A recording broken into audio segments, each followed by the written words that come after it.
Hi everyone, in today's video I'm going to be showing you how to make these apple crumble muffins. It's a soft and fluffy muffin that is topped with juicy apples and a buttery crumble. It's perfect for fall and it's made with pantry staple ingredients. It comes together so quickly, and I know it's not fall quite yet, but it's never too early to start fall baking. Apple and cinnamon work so well together, and this muffin is one of my top favorite muffins ever. So without further ado, let's get started.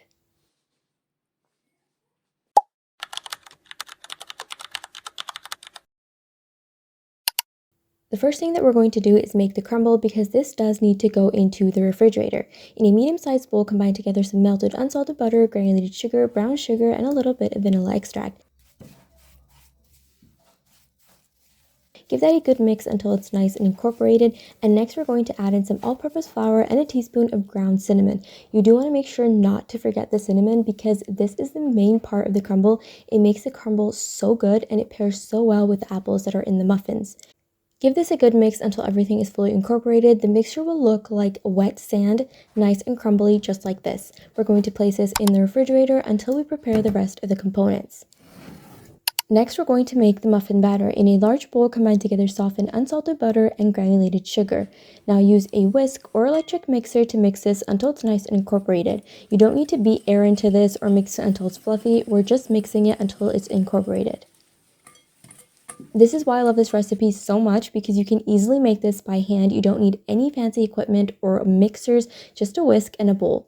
Next, we're going to add in 2 eggs at room temperature, and as I always say, it's very important to bake using room temperature ingredients for the best results. Along with that, we're going to add in some vanilla extract as well, and then give this a good whisk until it is fully incorporated. At this point, the mixture might look curdled like this, but don't worry, everything's going to come together when we add in the dry ingredients.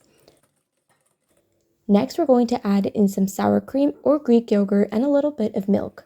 Give this a mix until it is fully incorporated. The written recipe with tips and tricks, step-by-step instructions, as well as the printable recipes available on my website, thefoodflamingo.com, and you can find a link to that in the description box below. Next, we're going to add in the dry ingredients. This includes some all-purpose flour, some salt, baking powder, and baking soda. We're going to be using both baking powder and baking soda because we really want these muffins to be super fluffy and to rise really big.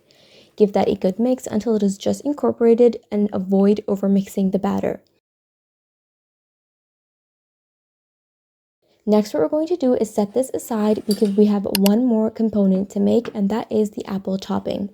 In a medium-sized bowl, we're going to combine together 3 medium-sized apples that have been peeled and cubed. And into that, we're going to add in some brown sugar and all-purpose flour and a little bit of lemon juice.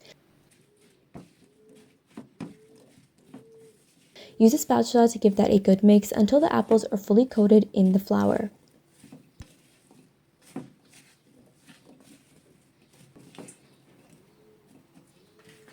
And that's it, our apple topping is ready to go.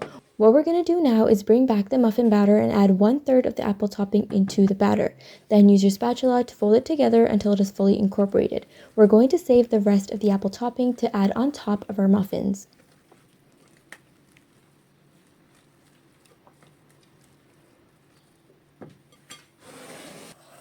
I have here a muffin tray that I lined with some muffin liners, and you can use any type of liners if you'd like, and if you don't have muffin liners, you could use a regular cupcake tin and cupcake liner as well.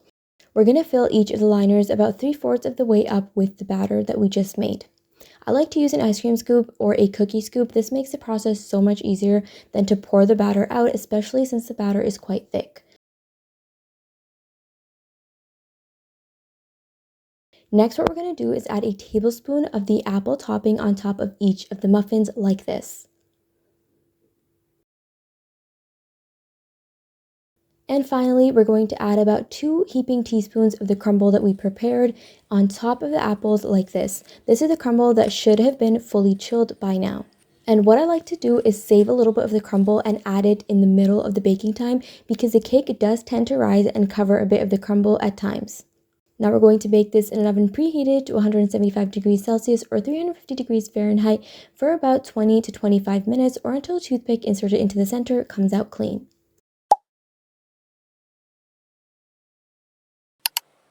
Once baked, let the muffins cool down for at least 10 minutes before serving. You can serve them warm or have them when they're fully cooled. And that's it, your apple crumble muffins are ready to go. They're so incredibly easy to make and they turn out perfect every single time. It's perfect for breakfast, as a dessert, or as a snack with a cup of tea or coffee. And the crumble has to be my favorite part. If I could, I would just eat a bowl of this crumble by itself. If you haven't already, remember to subscribe for more easy and delicious recipes just like this one. Like the video if you liked it and comment down below if you've tried this recipe or if there's anything else you'd like me to make. And as always, thank you so much for watching.